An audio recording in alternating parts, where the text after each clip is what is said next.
I'd like to welcome everyone out to our brief overview of Kentucky divorce records. This is the second in our series of breaking down Kentucky public records and reviewing them more in depth. And today we're going to briefly look at divorce records. Once again, almost every presentation I start with will probably start with Dr. Hogan's book. I encourage you to get this book for your collection if you don't already have it. Kentucky Ancestry, A Guide to Genealogical and Historical Research by Dr. Roseanne Hogan.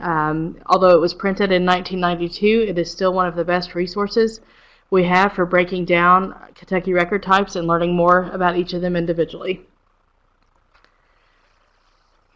First, we're going to talk about early Kentucky divorce records. And this quote actually comes from Dr. Hogan's book. From 1802 to 1849, the Circuit Court of the county ruled on divorce petitions and forwarded those approved to the state legislature. The state legislature was then required to act on each divorce as a separate act. After our third constitution in 1850, the Circuit Court then has the sole responsibility to grant or deny divorce petitions. So this first section that we're going to talk about deals with those that had to be approved by the state legislature.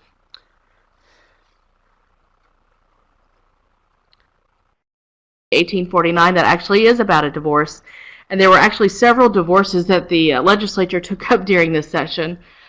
Starting there with Section 2, William Norton is hereby divorced from his wife Harriet and restored rights to privileges of an unmarried man. Section 3, Richard Joyce. Section 4, William McLaughlin.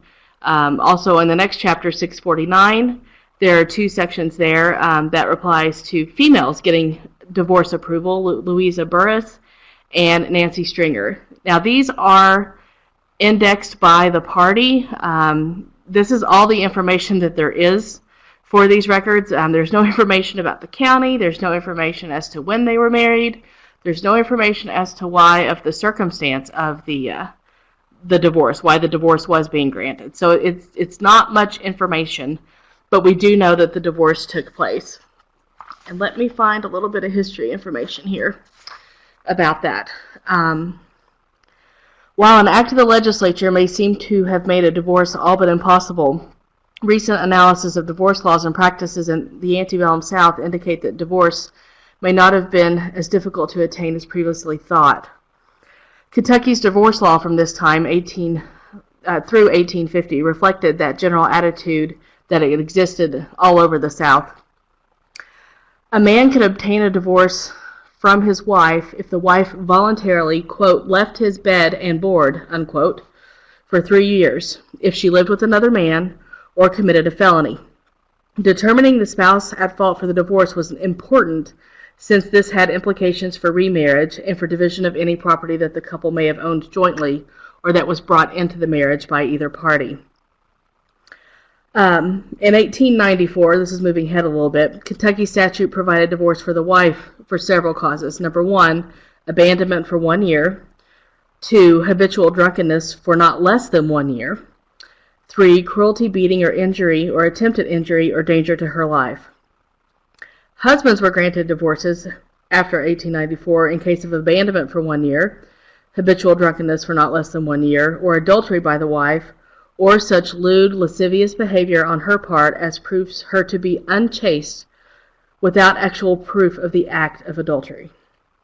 So things were very, very specific in our early statutes here. Where can we find these early statutes, the pre-1850? There are a couple places that you can find the acts locally, as well as many more online. We have copies of the acts here at KDLA. The Kentucky Historical Society has a copy of the acts. The Legislative Research Commission Library, that's 3 locations here in Frankfort.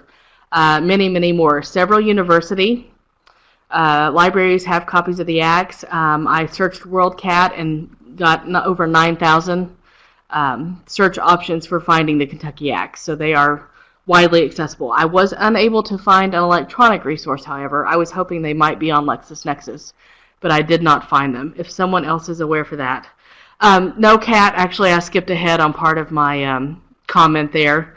1894 was the next round. I jumped ahead, but shouldn't have, so that was my fault for jumping ahead.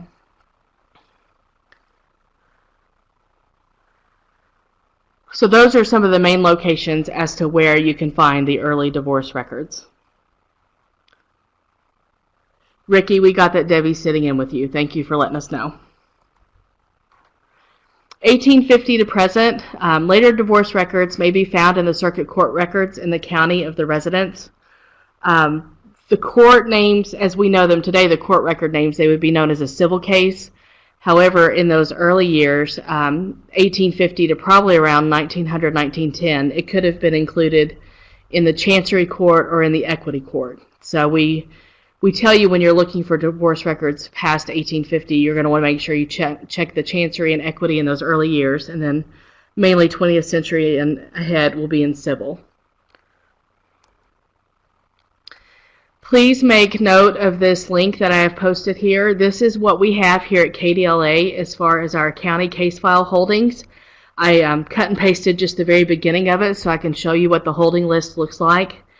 This holding list will give you the name of the county, the years of the cases that we have divided by civil case and by criminal case, and then also includes the information for courthouse disaster. Again, with everything that we have here in our public records holdings, courthouse disasters, meaning fires or floods, could affect the availability of records.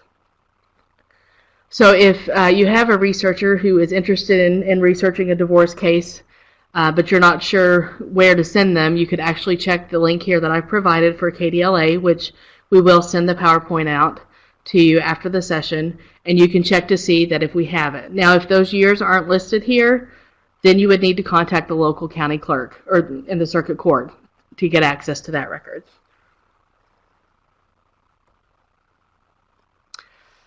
Talking about divorce records post 1850 for the state, there's two different things that we will ask you about if you call us asking for a record. If you call and say that you need verification of a divorce, it could be as recent as even the last couple years. There's a book that the court keeps called their circuit order book.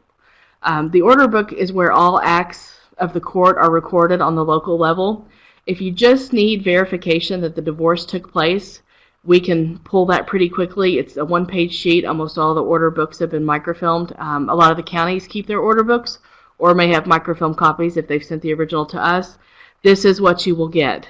It's just the basic one sheet that'll list both parties, the judgment of their divorce, and what the requirements of the divorce are. That is all we currently provide if they say they need verification of a divorce taking place. Now, as far as the case file records here, to me, that's where the meat of the content exists. You can see summons if people were summoned on behalf of one of the parties to appear before the court, depositions where a lot of the questions, specific questions may be answered. It's a very good, the meat of the case is where are included in the case file. However, I just want to say that if you need verification of a divorce, all you're basically going to get is the divorce decree. Caitlin put up an interesting Okay, Caitlin, I am not familiar with this link on the. Okay, I'm not even familiar with that website, so I can't really comment as to its information at this point. But I will definitely look into that.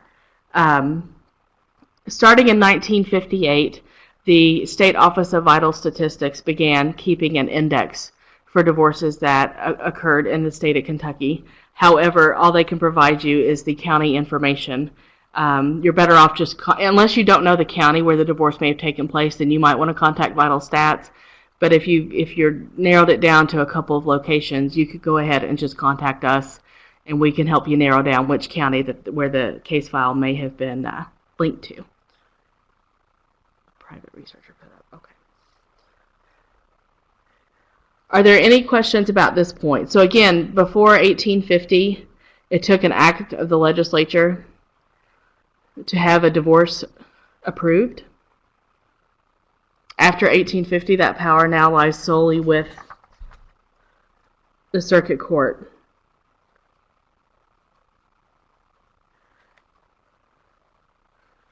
Now, at this time, there's a whole lot of details that we could go into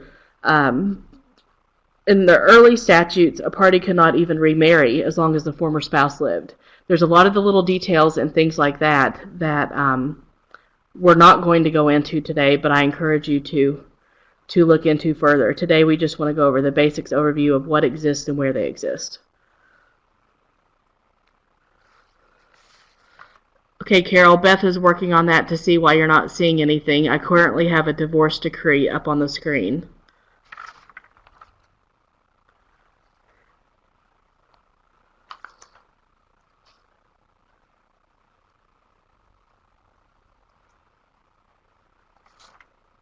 Are there any other questions at this point?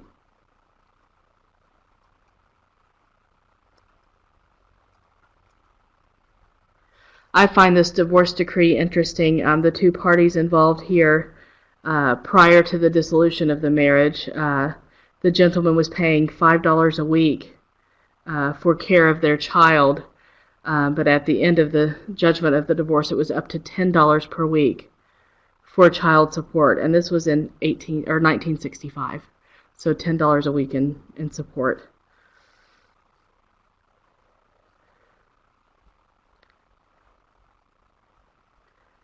I apologize for not having that other divorce screen up. That was a really good one out of the axe. Any other questions?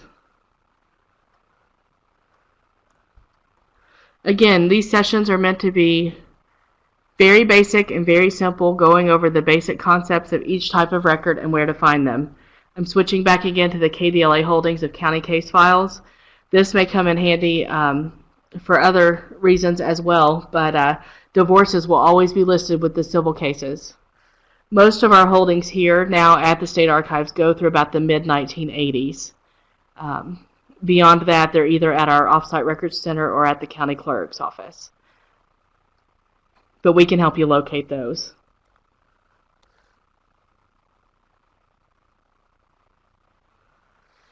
Any other questions about the basics of divorce?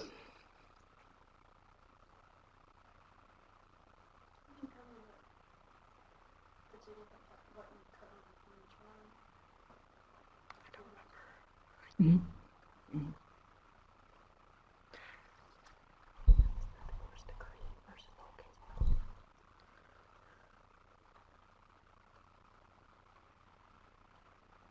Some of these early divorces after the 1850 law. Oh. Leslie, you made me laugh out loud.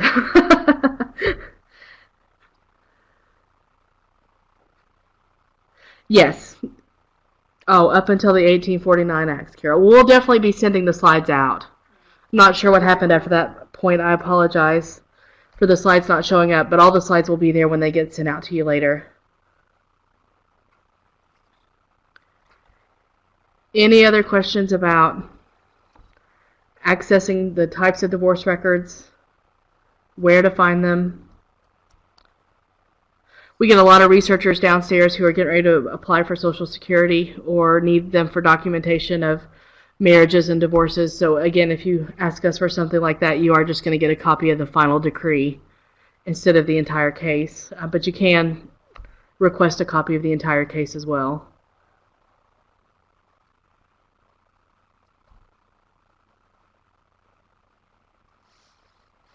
Any other questions about divorce?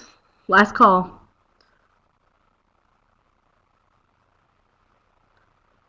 Okay, next month in February, or yes, it is February. I believe the date is February 17th. We're going to cover Kentucky birth records and break them down. And then after February, we will then go with every other month. So our next session will be February 17th, and then the following session will be in March. April. See, I'm really tired today. April 21st. I apologize for not being able to do this originally in December. Last call. Any question about Kentucky divorce records? Anything clear as mud? Our goal is to keep these sessions under a half hour, provide general overview.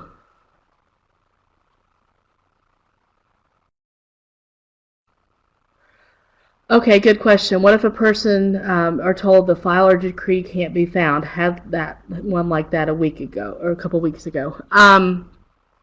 Files do go missing. I can't deny that fact. I would have her check to see. Gosh, Juanita. First, I guess I would have them. They could call here at the archives and have us check our copy of the microfilm if we have the order books here on film. And let us check our copy, because sometimes pages do go missing out of books or files go missing out of the courthouse. And if that book has been filmed at an earlier date here, sometimes we'll still have the copy on film.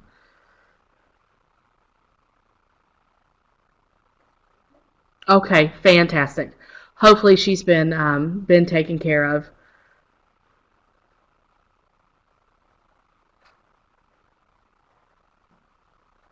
We have instances like that a lot where a county clerk will contact us because a page may be missing out of the book itself, and we'll double check the film, and depending upon when the film was created here, we may have a copy of that page.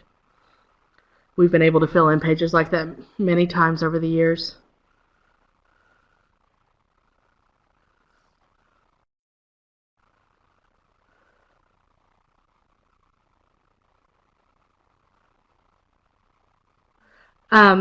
Mark, I'm not sure where that question's coming from. Why do you think there aren't any decrees from Logan County? Can I get online? Let me go back to that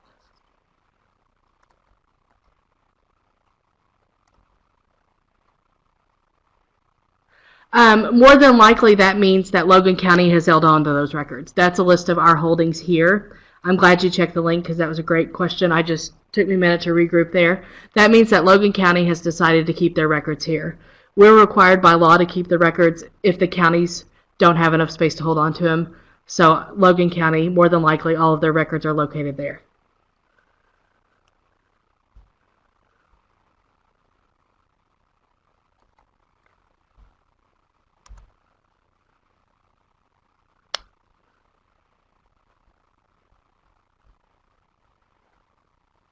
That's interesting.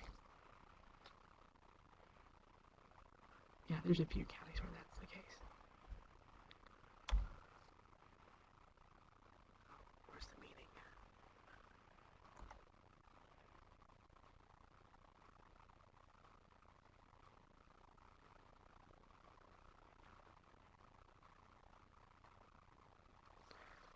Should I wait for Mark to comment again or call it?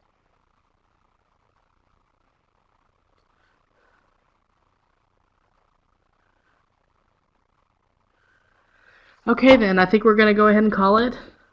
Thank you again for joining us for our little short sessions. And again, February 17th, we'll give a quick overview of birth records. Thank you all so much.